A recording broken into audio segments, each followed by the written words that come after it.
नमस्कार, मैं डॉक्टर विजय शुक्ल और आप देख रहे हैं एक ऐसी व्यवस्था का पूरा खुला तंत्र जो पानी, टैंकर और कूड़े के बीच में घूमती है। जी हाँ, हम बात कर रहे हैं दिल्ली के उस सियासत की जहां कभी केजरीवाल ने 10 साल शासन किया और पानी बिजली की मुफ्त वाली सियासी यात्रा के साथ उन्होंने दिल्ली के हर कोने में राज किया। लेकिन दिल्ली में आज हालत यह है कि हर नल सिर्फ पानी नहीं, सत्ता की विफलता भी बहा रहा है और हर गली में फैला कूड़ा किसी एक पार्टी की नहीं, पूरी व्यवस्था की बदबू बन चुका है। 2024 के विधानसभा चुनाव में भाजपा ने आम आदमी पार्टी को पराजित कर सत्ता में वापसी की। रेखा गुप्ता अब दिल्ली की पूर्ण लोकतांत्रिक रूप से निर्वाचित मुख्यमंत्री हैं। ऐसे में हर नीति, हर नाकामी और हर वादा केजरीवाल की नहीं, भाजपा सरकार की जिम्मेदारी के रूप में अगर बोला जाए तो शायद ज़्यादा सटीक और सही होगा, क्योंकि अब दिल्ली में ट्रिपल इंजन की सरकार है। पानी की बात करें तो दिल्ली जल बोर्ड यानी डीजेबी की हालत किसी बीमार संस्था से कम नहीं है। वर्षों से चली आ रही अव्यवस्था और बेतरतीब बिलिंग ने डीजेबी को घाटे में धकेल दिया था। पिछली सरकार यानी आपकी नीतियों ने फ्री पानी के नाम पर बोर्ड की आर्थिक रीढ़ तोड़ दी। लेकिन अब भाजपा सरकार के सामने चुनौती है कि वह केवल आलोचना तक सीमित न रहे बल्कि व्यवस्था को सुधार कर दिखाए। भाजपा सरकार ने हाल ही में बकाया पानी के बिलों पर लगे सरचार्ज को माफ करने की घोषणा की। यह फैसला पहली नज़र में राहत भरा ही लगा, क्योंकि दिल्ली वालों की आदत है जब कोई चीज़ माफ हो जाती है तो हम उसको दिल से स्वीकार करते हैं। वो अलग बात है कि सत्ता और सियासत के इस दांव पेच में हमारी अपनी अपनी फ्री की रेवड़ी वाली योजनाएं होती हैं और इस तरीके की सियासी राहत का अपना पूरा खेल होता है। लेकिन इस राहत के पीछे छिपी हुई है आर्थिक और राजनीतिक रणनीति की बात, जो हमें आपको समझना जरूरी है।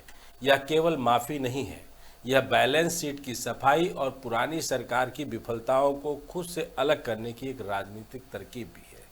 लेकिन जब इस राहत के साथ जल आपूर्ति और पाइपलाइन सेवाएं और बदतर होती जा रही हैं, तब यह राहत संदेहास्पद हो जाती है।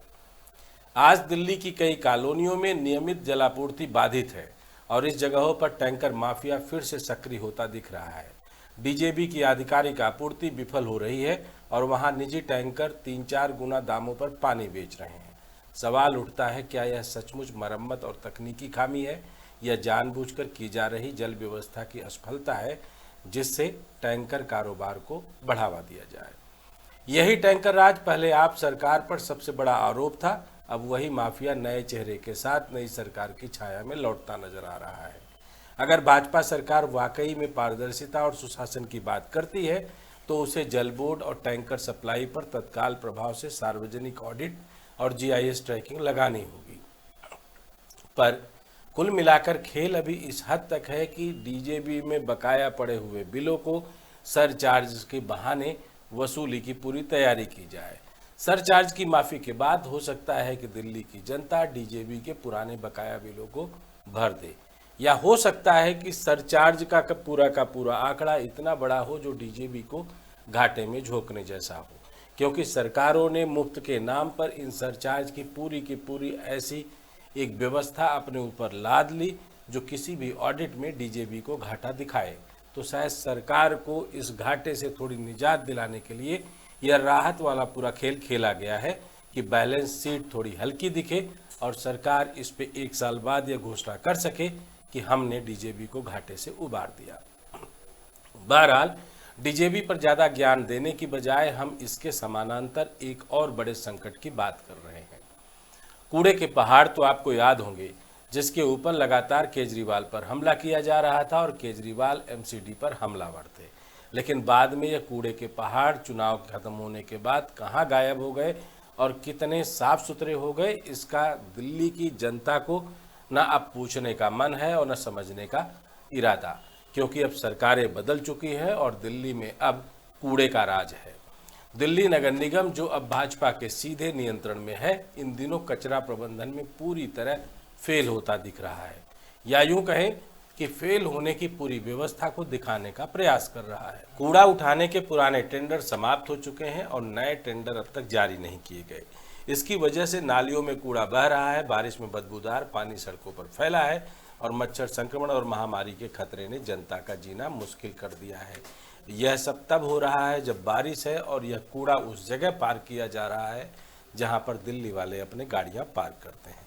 बहरहाल कूड़े की एक अपनी पूरी व्यवस्था है और इसको किस दिमागदार आदमी ने पैदा किया होगा, उसको यहीं से 100 तोपों की सलामी देने की आवश्यकता आपको, हमको, सबको है।